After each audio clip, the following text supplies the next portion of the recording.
वचन 16 उसके 18 में लिखा, प्रोवर्ब्स चैप्टर 16 वर्स 18, विनाश से पहले गर्व और ठोकर खाने से पहले घमंड होता है। मतलब कि जब इंसान के गिरने का समय नज़दीक है तो उसको घमंड होना शुरू हो जाता है। तो एक ठोकर लगती है, वो गिर जाता है। उसका सारा कमाया हुआ पैसा, सारी कमाई हुई इज्जत, सारा कमाया हुआ सत्कार अपने समाज में, घर में, फैमिली में, दोस्तों में गिर जाता है। इसलिए बाइबल में ये भी वचन लिखा कि हमेशा जो इंसान हम्बल है, नम्र है, समझ लो उसके ऊपर उठने का समय नज़दीक है।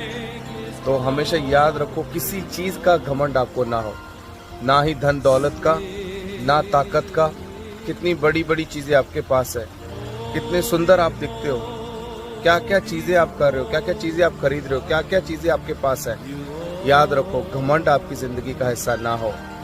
हमेशा नम्र रहो, क्योंकि परमेश्वर हमेशा नम्र लोगों को ऊंचा करता है। जिस तरह की एक पेड़ पे जितने ज़्यादा फल होते हैं वो हमेशा झुका हुआ रहता है। तो कभी भी अगर सूखा पेड़ देखोगे, उसके ऊपर कोई फल नहीं है, कोई पत्ता नहीं होगा, वो घमंड में ऐसे खड़ा होता है। तो बी हम्बल, घमंड मत करो, don't be pride, be humble, be gentle, be kind to each other and God will lift you up. Yeshu के नाम में परमेश्वर आपको ऊंचा करे। यस, प्रार्थना ना करना भी एक तरह का घमंड है कि परमेश्वर की मुझे आज जरूरत नहीं है।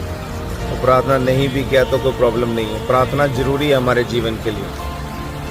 तो ये भी घमंड मत आने देना कि प्रार्थना की जरूरत नहीं है। प्रार्थना की हमें इतनी ज़रूरत है जैसे कि हमें ब्रेथ की ज़रूरत है, जिस तरह से हमें हवा की ज़रूरत है।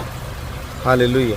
परमेश्वर से अपने संबंधों को मजबूत करो, क्योंकि जो जॉब आपके पास है उसके कारण है, जो बिजनेस आपके पास है उसके कारण है, जो मैरिज आपके पास है गॉड का उसके अंदर हाथ है।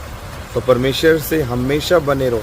इसलिए नहीं कि वो आपको आशीष देता है, इसलिए क्योंकि वो महान है, उसने आप पे कृपा की है, आपको प्रोवाइड किया है, आपका ख्याल रख रहा है।